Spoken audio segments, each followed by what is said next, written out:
식물인간이 된 노인의 병실로 문안을 간 적이 있었다. 그 노인은 의사고 믿음이 깊은 분이었다.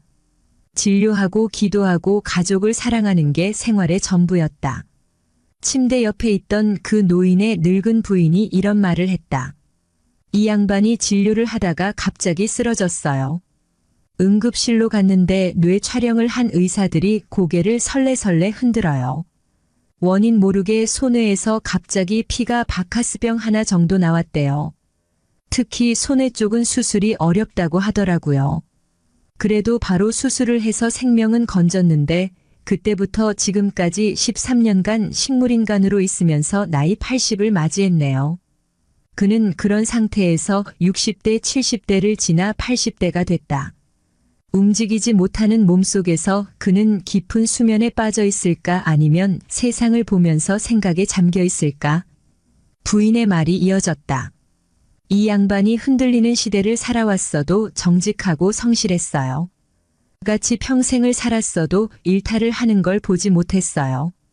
이런 양반에게 왜 이런 일이 생겼는지를 모르겠어요. 병원에 있어도 경제적으로 누구 신세를 지지 않았어요. 자기가 번 돈으로 자신이 쓰고 있어요.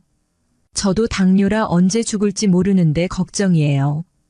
이 양반을 먼저 저 세상으로 보내고 죽어야 할 텐데 어떤 때는 너무 힘들어서 차라리 돌아가셨으면 하다가도 또 어떤 때는 그래도 피가 돌고 살아서 숨 쉬는 영감을 보고 혼자 이 얘기 저 얘기하면서 넋두리하면 그래도 무덤에 대고 하는 것보다는 낫다는 생각이 들어요. 하나님은 자신을 성실하게 믿는 사람을 심한 곤경에 빠뜨리는 걸 자주 봤다. 인간은 누구나 성경 속의 욥이 아닐까. 그의 생애는 욥의 그것일지도 모른다. 믿는다고 부귀영화가 오는 게 아니었다. 오히려 그 반대로 빼앗아가는 경우가 많았다. 내 또래의 변호사가 있었다. 서울법대를 졸업하고 사법고시에 합격하고 특허 분야의 전문가로 인정받으면서 돈을 벌고 있었다. 오랫동안 보지 못하던 그가 어느 날 완전히 변한 모습으로 나타나 이런 얘기를 했다. 차를 몰고 퇴근을 하는데 핸들을 잡은 팔이 조금 무겁게 느껴졌어. 과로를 해서 그런가 보다 생각했지. 집에 돌아와서 저녁을 먹고 신문을 펼쳐 들었는데 이상하게 팔이 계속 묵지룩한 거야. 그때 싱크대에 있던 집사람이 환기를 해야겠다면서 나보고 창문을 열어달라고 했어. 창문을 열기 위해 손을 위로 올리다가 어어하면서 쓰러졌지. 응급실로 실려갔는데 의사들은 뇌졸중이라고 생각하고 뇌 단층 촬영을 했는데 아무렇지도 않다는 거야. 원인을 찾아내려고 검사란 검사는 다 했는데도 아무것도 나타나지 않고 몸은 점점 더 마비되어 가는 거야. 나는 그냥 식물인간이 되어버렸어. 그런데도 정신은 물로 씻은 듯 맑았어. 의사들이 내가 아무것도 의식 못하는 걸로 알고 내 옆에서 하는 소리를 다 들었어. 전신의 말초신경이 파괴되는 특수한 증상인데 신경세포가 그렇게 죽으면 영원히 식물인간이라는 거야. 의사가 아내한테 모든 걸 포기하라고 말하는 걸 나는 옆에서 들었어. 나는 갑자기 끝없이 깊은 구덩이 속에 빠진 그의 공포가 느껴지는 것 같았다. 그의 다음 말을 조용히 기다렸다. 나는 분노했지. 열심히 살려고 노력한 대가가 이거냐고. 남들은 다 멀쩡한데 나만 왜 이렇게 되어야 하느냐고 말이지. 그렇다고 몸을 움직일 수 있나 말을 할 수 있나 소금 기둥같이 된 내가 도저히 믿어지지 않았어. 나는 하나님한테 저주를 퍼붓기 시작했어. 중환자실 천장을 보면서 마음으로 소리치고 몸부림을 쳤지. 가래가 끓는데도 간호사는 관심조차 가지지 않는 거야. 어느 날 밤 아내가 내 옆에서 간절히 기도하는 걸 봤어. 차츰 체념이 들기 시작했어. 산다는 게 헛되고 부질없는 거야. 그러면서 하나님한테 간절하게 빌었지. 기적을 한 번만 베풀어 달라고. 나 같은 이기적인 옹졸한 인간이 믿게 되면 다른 사람에게 좋은 증인이 되지 않겠느냐고 말이지. 저런 인간도 믿으니까 하나님이 있긴 있는 모양이지라고 사람들이 말할 거라고. 그리고 나서 며칠이 지났어. 갑자기 발가락이 간지러운 것 같았어. 그리고 원인 모르던 마비가 저절로 풀린 거야. 그가 전혀 다른 사람이 된 것 같았다. 전에 보던 그의 모습이 완전히 사라진 것 같았다. 나는 식물인간이 되었던 의사와 변호사를 보면서 생각해 보았다. 생활에서 아무 일도 일어나지 않는 평온함이 조용한 기적이 아닐까. 어떤 사고가 발생해야 사람들은 평온함의 귀중함을 안다. 행운이란 뭘까? 병이 없는 게 행운이 아닐까? 행복은 사랑하는 가족과 먹고 마시며 웃고 떠드는 건 아닐까?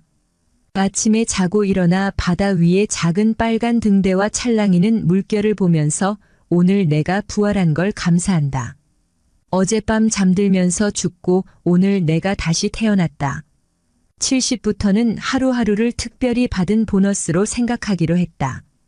오늘을 인생의 첫날처럼 그리고 마지막 날처럼 즐기며 살아야겠다. 건강하게 살아서 숨을 쉬고 있음이 엄청난 축복이다. 서가를 정리하다가 소설가 최인호 씨가 수덕사에 묵으면서 쓴 에세이집을 발견했다. 그가 죽기 몇 년 전 쓴 글 같았다. 아마도 암이 발견되기 전이었을 것이다. 투병 기간이 있었기 때문이다. 그는 책 속에서 이런 말을 하고 있었다. 곧 닥쳐올 노년기에 내가 심술궂은 늙은이가 되지 않았으면 좋겠다. 말 많은 늙은이가 되지 않는 것이 내 소망이다. 무엇에나 올바른 소리 하나쯤 해야 한다고 나서는 그런 주책 없는 늙은이, 위로받기 위해서 끊임없이 신체의 고통을 호소하는 그런 늙은이에서 벗어날 수 있는 지혜가 있었으면 좋겠다. 그리고 하나 더 바란다면 전혀 변치 않는 진리에 대한 뜨거운 열정을 죽는 날까지 간직할 수 있으면 좋겠다. 그는 지금은 땅속에서 한 줌의 흙이 되어 있을 것이다. 그러나 그는 글이 되어 지금도 내게 말을 걸고 있었다. 그가 죽은 날 신문에 난 사진이 아직 뇌리에 생생하게 남아있다. 미소를 머금고 있는 서글픈 얼굴이었다. 그는 우리 시대의 아이콘 같은 인물이었다. 청년으로 영원히 늙지 않을 것 같았다. 그는 히라빈 조르바같이 항상 기뻐하고 춤을 추고 떠들 것 같았다. 그런 그가 늙음과 병 그리고 죽음을 바로 앞에 두고 침묵을 말하고 있었다. 노인에게 진리란 그런 게 아닐까? 지난 2년 동안 실버타운에 묵으면서 노인들의 지혜를 유심히 살펴보았다. 대부분이 그림자처럼 조용히 살고 있었다. 밥을 먹을 때도 혼자 조용히 밥을 먹고 상을 닦고 의자를 제자리에 놓은 채 말없이 사라지곤 했다. 내 나이 또래의 다정한 교장 선생님 부부의 모습이었다. 밀차를 잡고 간신히 한 발자국 한 발자국 조심스럽게 걸어가는 노인을 봤다. 혼자 고통을 참을 뿐 아픔을 얘기하지 않았다. 자식들이 다 성공해서 잘 산다고 하는데도 노인은 아들 얘기를 입에 담지 않는다. 젊어서 수십 년 잠수부로 깊은 바닷속에서 외롭게 일하며 아이들을 키웠다는 노인이었다. 실버타운에 들어와 아내와 사별하고 혼자 고독을 견뎌내는 노인도 있었다. 아들과 손자가 보고 싶지만 혼자서 참아내고 있는 것 같다. 실버타운의 시설이 아무리 좋아도 그의 마음은 가족과 함께 있다. 그는 골프보다 손자의 손을 잡고 학교에 데려다 줬으면 더 좋겠다고 했다. 그는 평생을 비행기의 기장으로 승객을 태우고 지구의 하늘을 날았다고 했다. 깜깜한 밤하늘을 보면서 상자 같은 조종실에 혼자 있을 때도 외로웠었다고 했다. 의식 있는 노인들의 불문율은 아픔과 고통에 대해 입을 닫는 것이었다. 세상 남의 일에도 끼어들지 않았다. 며칠 전 실버타운 로비에서 70대 후반의 한 노인과 잠시 대화를 나누었다. 하루 종일 몇 마디도 하지 않는 조용한 사람이었다. 그는 암 수술을 하고 요양을 와 있었다. 그는 대학 재학 중에 고시에 합격을 하고 승승장구했던 고위공직자 출신이었다. 젊은 시절 꽤 분위기 있는 미남이었을 것 같다. 그 역시 삶의 마지막은 고독과 완만한 죽음이 지배하는 바닷가의 실버타운에서 지내고 있었다. 그는 내게 품격 있게 죽었으면 좋겠다고 말했다. 그는 밥과 물을 안 먹고 20일을 견디면 정확하게 죽을 수 있다고 말했다. 그렇게 할 결심인 것 같았다. 지혜로운 노인들은 품위 있게 죽는 방법을 고민하고 있는 것 같다. 90대의 한 노인은 실버타운은 무의식의 먼 나라로 향하는 사람들이 잠시 스치는 대합실이라고 했다. 서로 어떤 인생을 살고 어떤 길을 왔는지 서로 말하지 않는다. 눈인사 정도를 할 뿐 자기 자리에 말없이 앉았다가 자기 차례가 오면 조용히 영원한 목적지를 향해 간다고 했다. 나는 인생이라는 소설의 결론 부분을 읽고 있는 것 같다. 아름다운 꽃도 언젠가는 시들듯 사람도 늙고 병들어 죽는다. 젊은 날의 성취와 실패 웃음과 고민은 시시각각 변하는 스크린을 스치는 장면들이 아니었을까? 내 몸은 나의 영혼이 이 세상을 타고 지나가는 자동차가 아니었을까? 인생의 결론 부분에 와서 젊은 나를 돌이켜본다. 그때의 고민들이 정말 그렇게 심각한 것이었을까? 젊음과 건강 그 자체만으로도 축복이었는지를 몰랐다. 늙어보니까 젊은 날 추구하던 돈과 명예 지위가 다 헛되고 헛되다. 퇴근을 하고 저녁에 아들, 딸이 좋아하는 아이스크림을 사가지고 집으로 들어가 나누어 먹으면서 활짝 웃을 때가 행복이었다. 시청해 주셔서 감사드립니다. 여러분들의 마음 평안하고 행복한 삶을 늘 응원합니다. 50대는 인생에 많은 변화가 오는 시기다. 신체적으로 갱년기이면서 사회적으로는 은퇴와 제2인생을 준비할 때다. 사이토 다카시의 책 50대부터는 인생관을 바꿔야 산다는 변화를 맞이하는 50대를 위한 현실적인 조언이 담긴 책이다. 책의 저자 사이토 다카시는 일본 메이지 대학교 문학부 교수로 신체 감각을 되찾다, 혼자 있는 시간의 힘 잡담이 능력이다 등의 책을 발간하며 가치 있게 사는 삶이란 무엇인지에 대한 질문을 꾸준히 던져왔다. 그의 책 50대부터는 인생관을 바꿔야 산다는 50대부터 삶을 바라보는 시각을 달리 가질 필요가 있다고 말한다. 그는 이제 50대를 넘긴 사람들에게 더 긍정적이게 살기 위한 다양한 방법을 소개한다. 첫 번째, 50대에 겪는 다양한 변화는 50대에는 빈둥지 증후군, 명예퇴직, 인간관계의 변화에 이어 부모님을 모셔야 하는 상황도 생길 수 있는 인생의 전환점을 맞이한다. 죽음이 더 한층 다가왔다고 생각되며 노화도 실감난다. 그러나 평균 수명이 100세인 현재 50대의 나이가 너무 많다고 할 수 없다. 이제 겨우 인생의 반 정도 살았을 뿐이다. 훗날 삶을 되돌아봤을 때 현재의 시간을 후회하지 않기 위해 행복하게 살아가야 할 필요성을 강조한다. 50대는 특히 자책이 많아질 수 있는 나이다. 본인의 선택과 실수를 후회하며 자책이 심해질 수 있다. 그러나 과거는 바라보는 시각을 달리하면 다른 의미를 갖는다. 과거의 나를 탓하며 시간을 흘려보내지 말고 감미로운 추억에 잠긴다고 생각해보면 좋다. 두 번째, 버려야 하는 감정. 질투심과 원망은 세상에서 제일 쓸모없는 감정이다. 질투심은 사람들로 하여금 누군가 나락에 빠졌을 때 그 상황을 재미있다고 만드는 원인이 되기도 한다. 비열할 수 있는 인간성을 되돌아봐야 하는 시기가 바로 50대다. 이제는 남을 질투하는 마음을 버려야 한다. 30대, 40대와는 달리 남이 얼마나 잘났는지 비교하는 건 더욱 의미가 없다. 50대가 되면 재산, 출세 등 경쟁적인 단어보단 행복과 나 자신이 우선이라는 마음을 갖는 것이 중요하다. 화를 줄여야 한다.